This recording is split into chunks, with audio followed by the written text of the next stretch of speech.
Pemirsa, tim Reskrim Polres Bandara Soekarno-Hatta berhasil mengungkap sindikat kasus pemalsuan surat tes swab PCR sebagai syarat keberangkatan penumpang melalui jalur udara. Sebanyak 16 tersangka ditangkap polisi, salah satunya mantan pegawai bandara. Momen pengungkapan sindikat tersebut tersaji dalam Grebek on Location.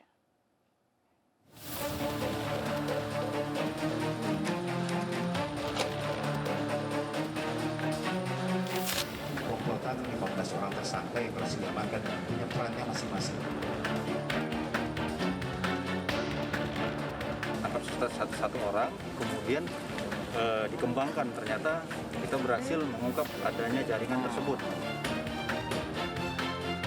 Kedepannya tidak lagi secara manual, dia secara sistem, dan itu paskesnya yang langsung harus mengupload digital dari hasil pemeriksaan.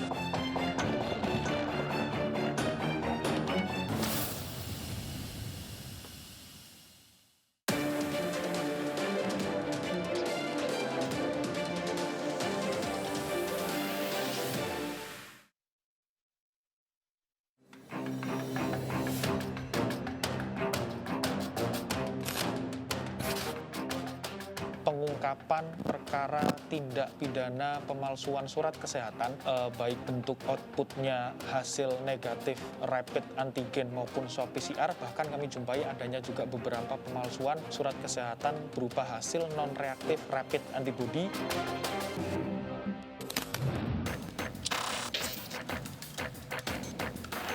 Kebijakan pemerintah mewajibkan lampiran surat tes COVID-19 sebagai syarat melakukan perjalanan dimanfaatkan oknum tidak bertanggung jawab sebagai ladang bisnis dengan cara lancung. Mirisnya, komplotan pemalsu surat kesehatan ini justru melibatkan mantan otoritas bandara hingga tenaga kesehatan yang seluruh aksinya ini dilakukan secara terkonsep.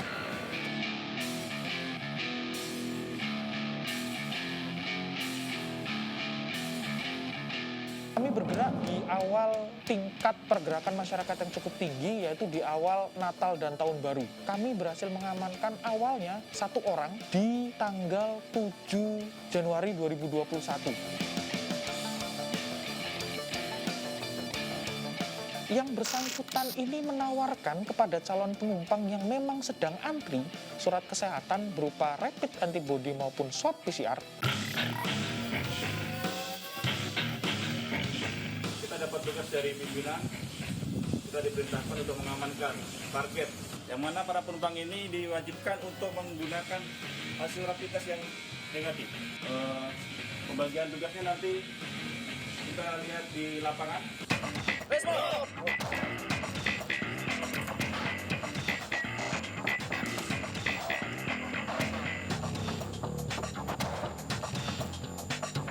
Kami amankan satu orang atas nama saudara MA yang profesinya sehari-hari tidak lepas dari lingkungan Bandara Udara Internasional Soekarno-Hatta, karena yang bersangkutan adalah seorang calo tiket.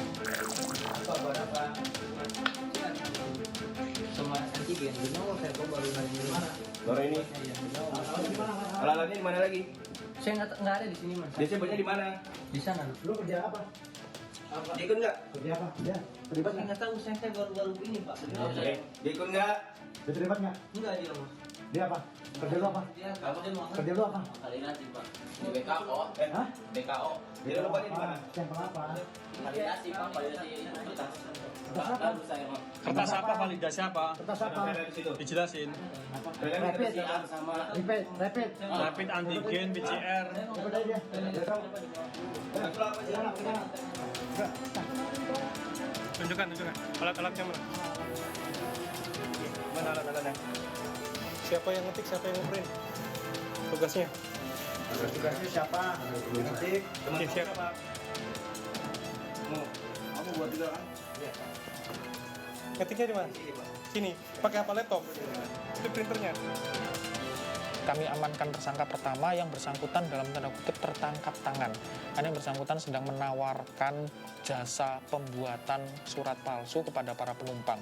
Tersangka-tersangka berikutnya kami dapat tangkap masing-masing di tempat tinggal berbayar mereka di kos-kosan, yang kami langsung lakukan upaya penggeledahan dan kami dapatkan beberapa barang bukti.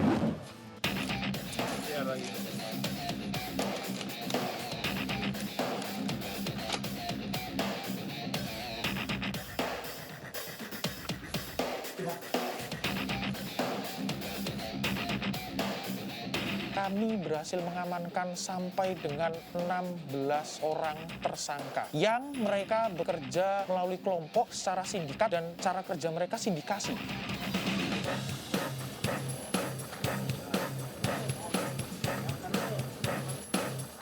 Pembagian peran mereka, pembagian tugas, sampai dengan pembagian keuntungan yang mereka peroleh sangat jelas. Sehingga rangkaian tindak pidana pemalsuan surat kesehatan, baik swab PCR, rapid antigen, bahkan sampai dengan rapid antibody ini bisa saya katakan sebagai sindikat.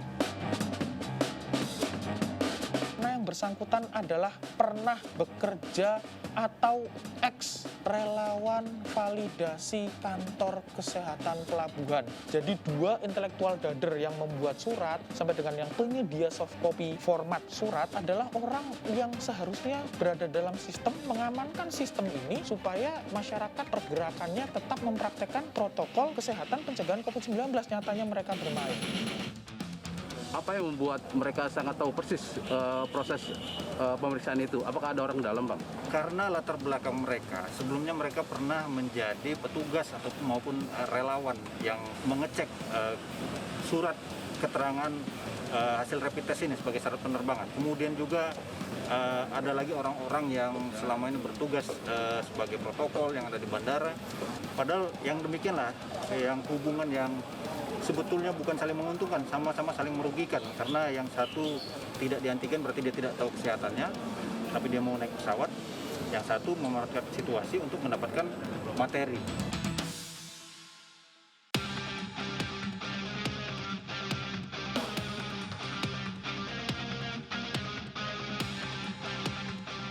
Dari 1 juta rupiah yang dimintakan oleh tersangka 1 kepada penumpang, rata para tersangka ini mendapatkan bagiannya. Yang menghantarkan karena sesuai dengan perannya mendapatkan rentang uang 50 sampai 150 ribu rupiah. Yang membuat yang paling besar mendapatkan 250 sampai 700 ribu rupiah tergantung surat yang dipalsukan. Yang cukup mengejutkan di sini adalah bahwa dengan rentang Oktober sampai Januari, awal Januari, antar para tersangka ini, terutama tersangka 1, tersangka 10 sampai dengan 16, rata-rata mereka sudah puluhan kali memesan kepada tersangka 4, intelektual dader DS, untuk dibuatkan berbagai macam surat kesehatan yang mereka produksi 250 surat kesehatan berbagai jenis yang dipalsukan.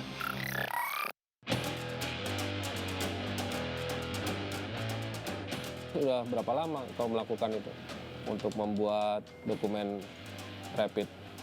Kalau saya kurang tahu sih, soalnya begitu langsung ngasih nggak itu lagi, jarang berkomunikasi gitu. Terus dalam melakukan pembuatan PCR rapid ini sama siapa aja? Kalau waktu itu saya langsung ngirim, begitu itu nggak konfirmasi lagi, jadi langsung jarang kumpul gitu, kerja aja, kurang tahu. Terus kau dapat keuntungan berapa dari melakukan pembuatan PCR ini? Pernah nggak keuntungan sih, pernah diberi waktu itu 150 aja. Dari siapa? Dari Oh, bisa kau terangin ini ciri-cirinya sih gimana? orangnya baik ya, Oh, tinggalnya di mana dia? di Rawab kontrakan. Kontrakan. Dia apa ininya di bandara tuh sebagai apa? Bagian itu apa? Validasi.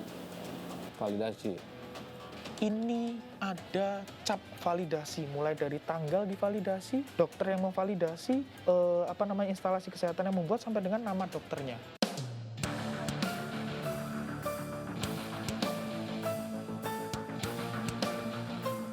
Motif para tersangka, banyak tersangka yang bekerja secara sindikat ini adalah mereka mendapatkan keuntungan ekonomi demi kepentingan pribadi.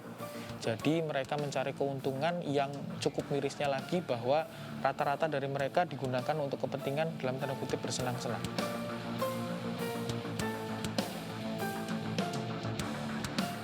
Penyidik akan menerapkan pasal berlapis dengan memalsukan surat kesehatan, mulai dari pasal 93 junto pasal 9 ayat 1 Undang-Undang Nomor 6 Tahun 2018 tentang kekarantinaan kesehatan. Kami hubungkan dengan kata dan atau pasal 14 ayat 1 Undang-Undang Nomor 4 Tahun 1984 tentang wabah penyakit menular, 263 ayat 1 dan 2 Kitab Undang-Undang Hukum Pidana, atau yaitu pasal 268, di mana dilarang bagi setiap orang untuk menggunakan surat yang berisi keterangan dokter yang sifatnya adalah palsu. 3 undang-undang berbagai pasal ini adalah sampai dengan 6 tahun penjara. Demikian, Pak.